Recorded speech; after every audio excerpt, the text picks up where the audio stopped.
Merci Emmanuel Bélanger pour cette mise en perspective et cette ouverture, j'allais dire, heureuse. Alors je vous préviens tout de suite, la journée va être passionnante, mais hyper dense. Ça va nous amener à... On a quand même 10 sites à explorer, justement avec les maires, les bailleurs, les préfets, les équipes dans leur transdisciplinarité, architectes, urbanistes, paysagistes, et j'en passe. J'espère qu'il y a aussi des artistes, puisqu'on a parlé de culture. Eh bien, voilà, sans plus attendre, on va commencer. On a 5 ce matin, 5 cet après-midi, une table ronde finale, et puis la conférence très attendue de Renaud Epstein, voilà, qui viendra conclure cette journée. Donc, dans cette densité absolue, nous allons commencer avec Caen, et on va lancer tout de suite la vidéo, puisque l'équipe de CAPA, l'agence CAPA, a filmé chaque site et va nous montrer un peu les enjeux dont nous allons discuter avec les gens du terrain.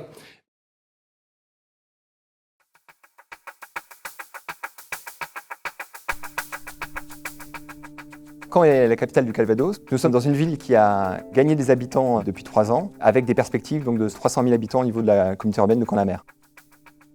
C'est une ville qui aussi va être soumise à énormément d'aléas sur le plan climatique. Donc c'est une ville qui à la fois a les propriétés pour répondre à ces défis climatiques, que ce soit son échelle humaine, que ce soit son tissu universitaire, que ce soit son tissu associatif, et qui va être très directement impactée par ces défis. Et donc c'est vraiment une ville qui a tous les atouts pour être pionnière dans la redirection écologique.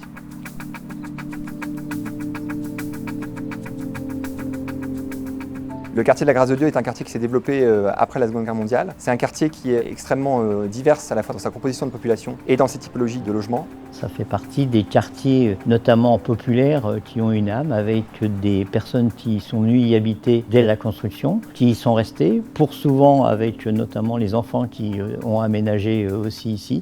Et nous, on a un certain nombre de locataires qui sont là depuis le début. C'est un quartier qui présente beaucoup d'espaces verts, puisqu'on a un urbanisme typique du modernisme fonctionnalisme. On a souvent l'habitude de dire que cet urbanisme de la reconstruction ne présente pas d'atouts. Alors je pense qu'elle en présente énormément dans la perspective de la redirection écologique, et c'est aussi l'enjeu de cette consultation.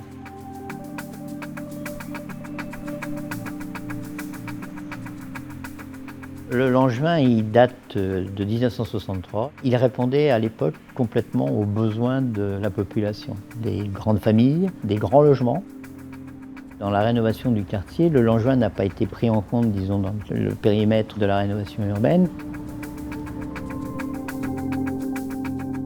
La tendance de démolir et de reconstruire va plutôt être du passé. Et pour avoir un projet beaucoup plus vertueux, on s'est mis à travailler sur un projet d'une réhabilitation pour en faire un immeuble qui répond aux besoins actuels de nos habitants. Il faut que ce projet soit un aboutissement de ce qu'on peut imaginer être la reconquête de bâtis existants. C'est un espace qui va être restructuré, donc c'est en soi déjà sur le plan urbanistique une manière de refaire la ville sur la ville, et c'est un démonstrateur de cette question-là. L'idée est aussi de pouvoir évidemment impliquer les acteurs habitants du quartier. On a un besoin, disons, de mixité, que ce soit des accédants à la propriété, que ce soit des jeunes, que ce soit des seniors, où là il y a vraiment une demande aussi importante. Et puis mixité d'usage, avec effectivement peut-être des niveaux tertiaires, des niveaux de commerce, des niveaux associatifs, disons, de façon à avoir une vie au sein de ce nouveau projet.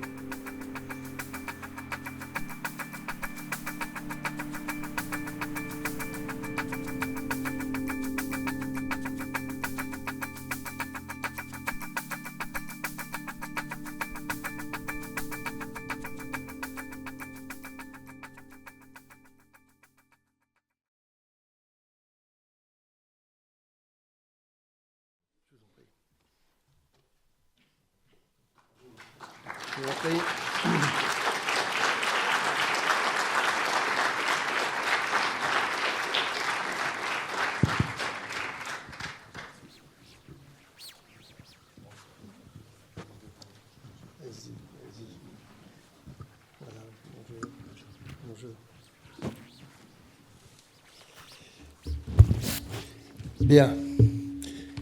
Monsieur le maire, on va commencer par vous, parce que qui, mieux que vous, peut expliquer justement l'enjeu? Alors la grâce de Dieu, ça commence très bien. On sent que déjà, il y a beaucoup d'attention, c'est ouvert.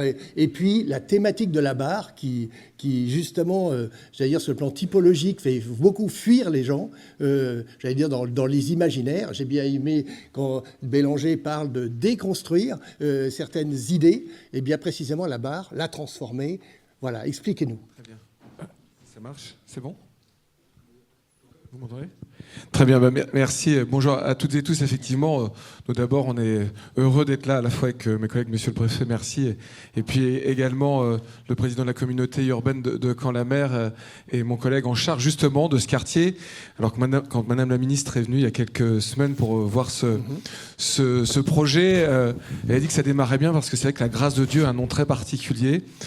C'est vrai que c'est un quartier pour nous extrêmement important, et ce projet de quartier de demain, il a, de mon point de vue, un énorme avantage, c'est mettre en avant les potentialités possibles sur ce quartier qui...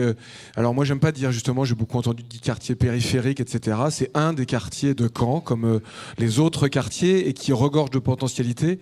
Michel le disait dans la vidéo, on parlait de beaucoup de mixité d'usage. C'est vrai que ce projet, il aura la possibilité, évidemment, de mettre en avant nos potentialités en termes, parce que c'est aussi l'enjeu de développement durable et de transition, en partant d'une ville qui a, parce qu'évidemment, moi je la connais par cœur, mais dans la salle un peu moins, qui a ici beaucoup d'atouts, parce qu'elle est la 7e ville en termes d'espace vert en France. C'est aussi une potentialité, tu l'as dit, de pouvoir y mettre de l'activité économique, ce qu'on faisait très peu là, aujourd'hui dans ce bâtiment, qui est issu évidemment de cette période de la reconstruction chez nous à Caen en Normandie. Également en termes de différents publics, une potentialité de jeunesse. Caen est une grande ville étudiante, et donc dans ce bâtiment nous aurons tout un volet formidable dédié à la jeunesse, et puis également aussi les seniors. On vient d'apprendre que Caen, il y a quelques semaines, était élue la ville où il faisait le bon vieillir en France. Voilà, tout ça fait que Monsieur le Président de la République disait tout à l'heure que c'était un laboratoire. Moi, c'est comme ça que je le vois, pour justement continuer à mettre en avant ces potentialités ici, sur ce quartier, qui est un quartier où il fait déjà bon vivre. On est déjà parti avec l'ensemble des équipes. Vous êtes déjà venus sur Caen il y a quelques jours. Moi, j'avais la chance de clôturer des journées de travail.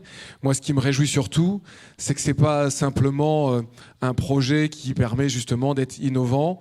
C'est surtout un projet qui associe les habitants, parce qu'il faut jamais oublier que quand on met en place ce type de projet, il a un seul et unique objectif, c'est faire en sorte que les habitants se sentent bien et qu'ils aient l'impression, je crois que c'est le cas, on avait beaucoup de sourires lors de ces ateliers, on a vu que les habitants s'étaient saisis totalement de ce nouveau projet, et moi c'est ce qui en fait certainement la plus grande fierté, au-delà du fait de la qualité des équipes, et je vous en remercie. On a ici cette chance à Caen, et je ne vais pas être plus long parce que je sais que le temps est compté pour chacun d'entre nous, ce quartier de demain, c'est une occasion unique de montrer que la grâce de Dieu à Caen, c'est aussi et surtout un quartier de potentiel. Oui, je ne peux pas dire beaucoup plus parce qu'après j'ai dépassé. Donc après la presqu'île, on a vu que c'était un laboratoire architectural, c'est le nouveau laboratoire. Justement, c'est intéressant, après RM Colas, après les Brutaires et autres, que c'est précisément là-dessus que ça va. Sûr. Mais la presqu'île, c'est pas terminé. La presqu'île, c'est encore en cours. On a quelques sujets. C'est aussi évidemment des gros enjeux de Caen, puisque ça permet de rappeler que c'est une ville qui est totalement tournée vers l'eau et vers la mer. Mais là, c'est encore un sujet qui est encore devant nous de longues années, et c'est pas Nicolas Joyot, mon collègue à l'urbanisme, qui dira le contraire sur ce grand sujet.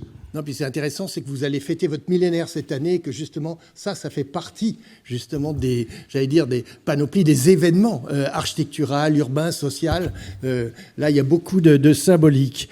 Alors, on va écouter Michel Patard-Legendre, président de Caen-la-Mer Habitat. Voilà, expliquez-nous l'enjeu sur cette barre. Et ce quartier, bien sûr. Merci. Alors, tout d'abord, bonjour à toutes et à tous. Alors, c'est toujours un grand plaisir parce que, je veux dire, quand on est président d'un office, c'est pas tous les jours qu'on a un tel projet. Et je voudrais remercier Valérie Mespoulet, sa directrice générale des services, et son équipe, parce que d'avoir effectivement candidaté pour ce super projet des quartiers de demain. Donc, c'est quelque chose qui est, un grand plaisir, et on a vraiment on est très honoré aujourd'hui d'être ici et d'avoir travaillé notamment la semaine dernière avec les équipes qui ont été sélectionnées dans ce quartier. Aristide Olivier l'a dit, il y a une vraie vie. Le quartier de la Grâce de Dieu, il y a une vraie vie, il y a une vraie vie associative, il y a une vraie vie avec nos habitants. On est très proches, nous, dans la proximité, comme bailleurs sociaux, on est très proches de nos habitants. Et c'est vraiment, je dirais, tout un mouvement, et les 2 jours qu'on a passés la semaine dernière ont bien prouvé qu'il y avait un engouement avec le jury citoyen qui a été composé, qu'ils étaient très très fiers. Et je peux vous assurer que les habitants de la Grâce de Dieu, et notamment ceux qui sont encore et qui sont dans l'Angevin, sont très très fiers que le projet ait été retenu. C'est une fierté pour eux d'être sur un projet national d'ampleur. Donc on a un enjeu effectivement de se dire, et ça a été dit précédemment, on a souvent tendance à déconstruire et à reconstruire. Là, l'enjeu, il était de repartir d'un collectif existant et de se dire, on en fait autre chose. Et surtout, et comme ça a été dit notamment par le président de la République, que ça soit dupliqué, c'est-à-dire que c'est une première étape. Et l'enjeu, il est, dans les quartiers de la ville, de refaire, je dirais, à une échelle nationale, d'essayer d'être... Alors, je suis très très heureux parce qu'on est sur un des seuls bailleurs sociaux qui est retenu dans ces 10 projets. Et je suis sûr que les équipes, et j'en suis persuadé, parce que j'ai vu les rencontres qu'on a fait la semaine dernière, vont vraiment beaucoup cogiter pour sortir, le meilleur projet, avec une limite, parce qu'on est bailleur social, donc... avec une limite de coût, bien évidemment. Mais c'est quelque chose, on peut faire du beau dans du raisonnable. Donc voilà. Donc je simplement veux dire que c'est un enjeu sur la Grâce de Dieu. Alors moi, je suis maire et c'est vraiment juste au nord de ma commune. Donc on est très très près. Oui, non, je vais pas annexer. Mais c'est vraiment, je dirais, ce qui est... Disons, qui nous a, alors pas surpris, mais ce qui nous a ravis la semaine dernière, c'était de voir vraiment la capacité de nos locataires et de nos habitants à s'associer à ce beau projet. Bien, monsieur le préfet, justement, si vous pouvez nous dire... Peut-être en 2 mots, oui, comme préfet du Calvados, comme ancien sous-préfet de ville, comme quelques collègues dans la salle aussi. Il y a 2 éléments, puisqu'il faut bien choisir, qui me paraissent particulièrement intéressants dans ce projet de quartier de demain à Caen, dans le quartier de la Grâce de Dieu.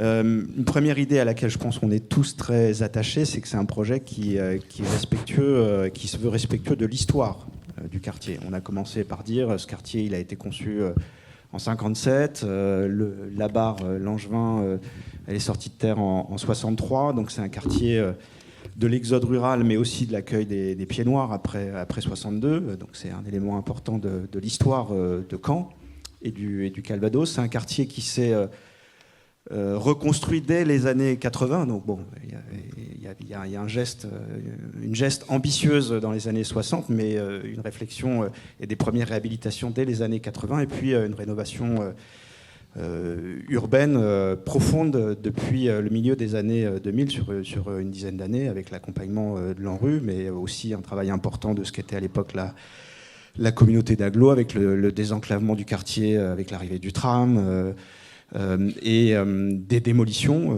nombreuses, des reconstructions qui aujourd'hui sont avec des immeubles notamment dans le parc social livré au début des années 2010, qui font contraste aujourd'hui avec la barre Langevin, qui n'est pas forcément l'immeuble qui vit le mieux dans le quartier aujourd'hui. Mais tout ce travail accompli depuis 20 ans, il a abouti à un constat qu'on a partagé la semaine dernière pendant ces 2 journées d'atelier en résidence, qui est que ce quartier, aux yeux de ses habitants, aujourd'hui, il vit bien. Et donc c'est une donnée de l'existant dont on doit tenir compte On n'est pas devant la table rase des opérations de rénovation urbaine des années 2000. Et le choix assumé par le territoire d'aller sur une réhabilitation, une transformation de l'existant et non pas la construction d'un nouveau bâti, c'est évidemment complètement structurant. Et je crois que, encore une fois, les habitants y sont très attachés. Et puis deuxième idée, à mes yeux, très importante, parce que pour ceux d'entre nous qui ont travaillé sur la politique de la ville depuis longtemps, il y a une question lancinante parmi beaucoup d'autres, la question de l'évaluation de la politique de la ville, mais il y a aussi la question de la participation citoyenne. Comment est-ce qu'on associe les habitants à la réflexion sur l'avenir de leur quartier ? Et je trouve que cette démarche, elle est très étroitement associée sous des formes nouvelles. Donc, quand on parle de réplication, d'un incubateur, d'expérience, il y a aussi une expérience sur la méthode et pas simplement sur les solutions architecturales au sens très large qu'on va trouver dans ces quartiers de demain. La constitution de ces jurys citoyens dont on a vu dès les premiers ateliers la semaine dernière qu'ils ont été étroitement associés, mais massivement, largement associés sur le fond, et les habitants ont été nombreux à se prêter à l'exercice sur les 2 jours.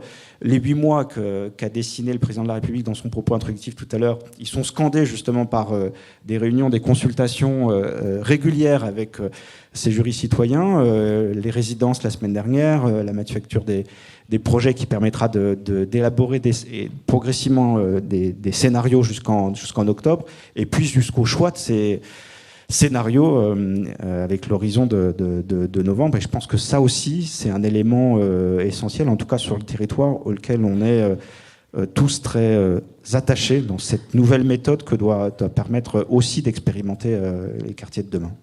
Merci, monsieur le préfet. Maintenant, on va passer la parole aux équipes. Alors, peut-être je vais vous proposer, plutôt qu'expliquer la constitution de votre équipe, à moins que vous souhaitiez le faire, expliquer qu'est-ce qui vous a motivé à choisir ce site de Caen. C'est-à-dire, qu'est-ce qui vous a poussé. Nous allons commencer avec Stephen Bates, de l'équipe Sergison Bates, donc from London. Peut-être qu'il va parler un peu en anglais, mais voilà, je sais qu'il va faire beaucoup d'efforts. Et puis... Merci. Bonjour, Madame, Monsieur. C'est un plaisir de vous présenter notre équipe.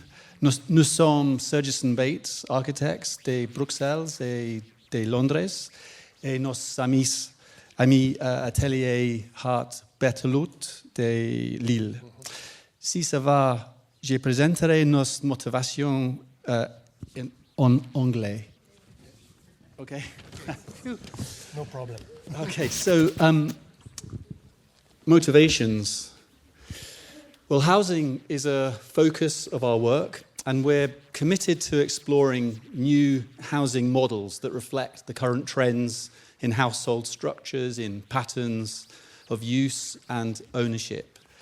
Such an international competition as this, with high ambitions, not only for the cities of France, but also those of Europe, that share this 20th century heritage makes it so relevant to us. And really our approach to work is based on a collaborative ethos. We value teamwork, both as a way of developing rewarding relationships with colleagues, with clients, with residents, with consultants, but also as a tool for broadening our cultural and disciplinary references. And as a team, we've been asking various questions.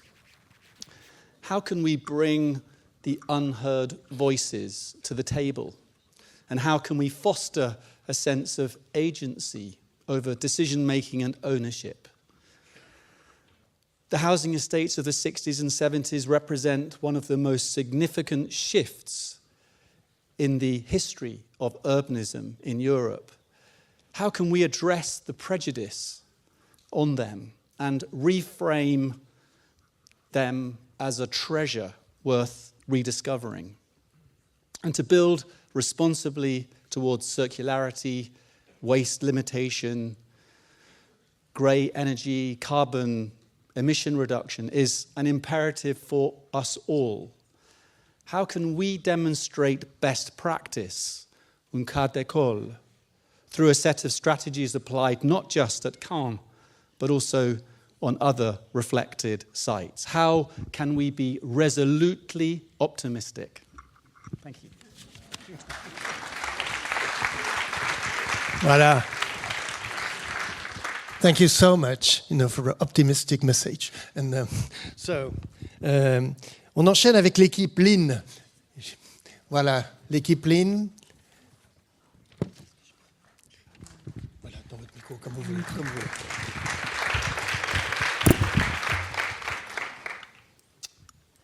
Bonjour.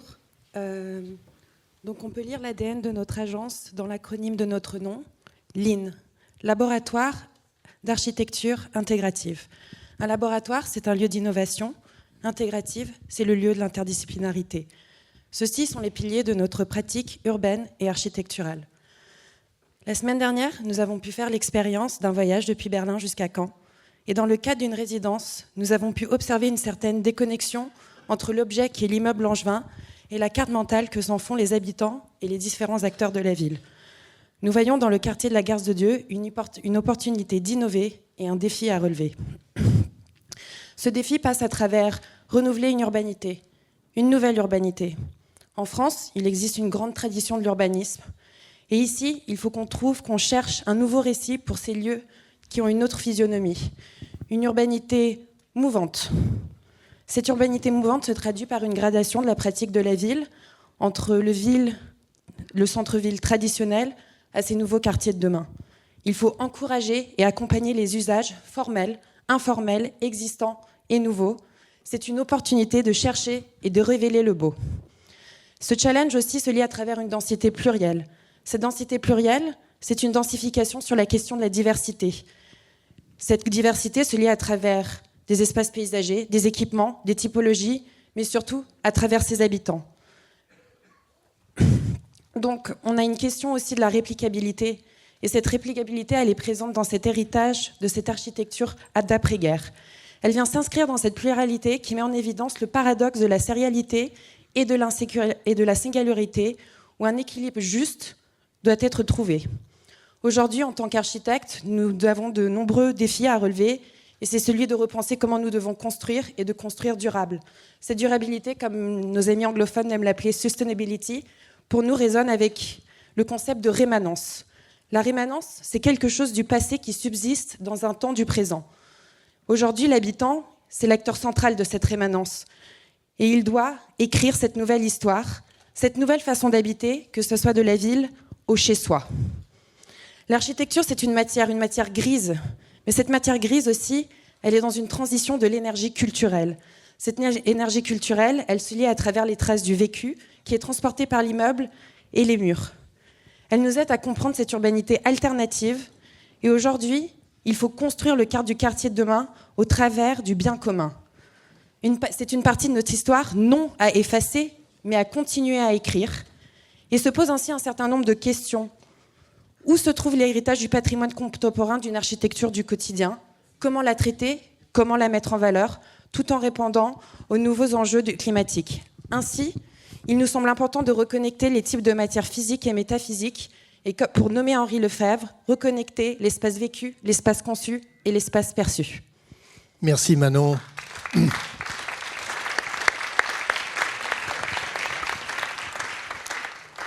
Lean est une agence basée à Berlin, je le rappelle, et Finn Greipel, qui n'a pas pu venir ce matin, vous envoie un message. En effet, il aurait bien aimé être là, mais il a promis d'être là la prochaine fois. Voilà, on va enchaîner avec l'équipe de la Soda, avec Hélène Latour, Valentin Bernard, Erwan Bauduel. Oui, je débuterai cette présentation pour... Alors, bon. Voilà, vous m'entendez mieux.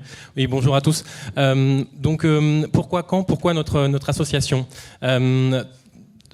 Effectivement, la Soda, donc Hélène Latour, mon associé et moi-même, et Erwan à ma gauche, d'Erwan Bauduel Architecture. Nous avons souhaité travailler sur Caen, tout bonnement par rapport à notre ADN, l'origine d'où nous venons. Nous sommes tous les trois diplômés de l'école d'architecture de Versailles, et à Versailles, la question en fait de la ville, de la multi-échelle, est quelque chose d'assez prépondérant. En effet, on parle parfois de rapports transcalaires de la ville au logement et du logement à la ville. Et ce double mouvement du zoom et du dézoom nous semble tout particulièrement intéressant et un des enjeux clés pour l'immeuble Langevin.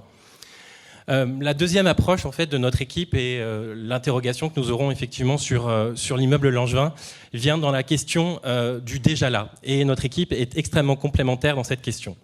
Une question, d'une part, je serai très succinct par rapport à la SODA, où nous avons à tâche de travailler sur la question de grands objets métropolitains, tant pour l'institution que pour les bailleurs, avec toute cette question de l'usage de l'usage et autres pratiques que je vais laisser développer. Erwan, excusez-moi, j'essaye d'être extrêmement concis. Merci. Donc l'agence Erwan Bonduel, elle, quant à elle, une expérience plus fondée sur une forme de culture habitante et participative, puisque nous accompagnons notamment avec une structure qui s'appelle Dudo, qui est assistant maître d'ouvrage, dont je suis aussi cofondateur, tout un ensemble de propriétaires qui souhaitent densifier leur résidence principale ou leur foncier au sens large, dans une vision d'intensification douce de ce qui existe déjà. Donc on a une approche, disons, on va apporter, on va dire au groupement, une approche peut-être plus bottom-up, comme on dit, ou une approche où l'habitant fabrique la ville à son image et porte les projets. C'est une dimension qui fait plutôt écho à ce qui nous est posé comme question aujourd'hui. Donc on apportera, on va dire, des retours de terrain de manière peut-être plus empirique qu'une vision par le haut sur des sujets tels que l'évolution et les mutations de la famille nucléaire conventionnelle. Ça, on en a beaucoup parlé aussi. Les besoins de logements seniors, des jeunes actifs ou étudiants, donc qui invitent à réfléchir, et je pense que c'est un des centres du sujet aujourd'hui, à des nouvelles formes de typologie, source d'innovation spatiale. Donc je pense qu'on est un groupement qui sera attentif à combiner le grand et le petit, les intérêts collectifs et les intérêts individuels. Parfait. Un dernier mot. Oui, alors j'avais prévu un peu plus long, mais je vais raccourcir. Je dirais juste que ce qui nous anime aussi, à notre équipe, c'est de redonner un peu d'éclat à ce patrimoine, de restaurer une certaine forme de modernité et de désir que cette architecture a représenté et qu'elle peut retrouver. En tout cas, c'est l'ambition qu'on se donne. On est conscient que cela ne pourra se trouver qu'avec le bon dosage et d'activer les bons curseurs de transformation pour que cette ambition soit réalisable. Très bien, merci beaucoup.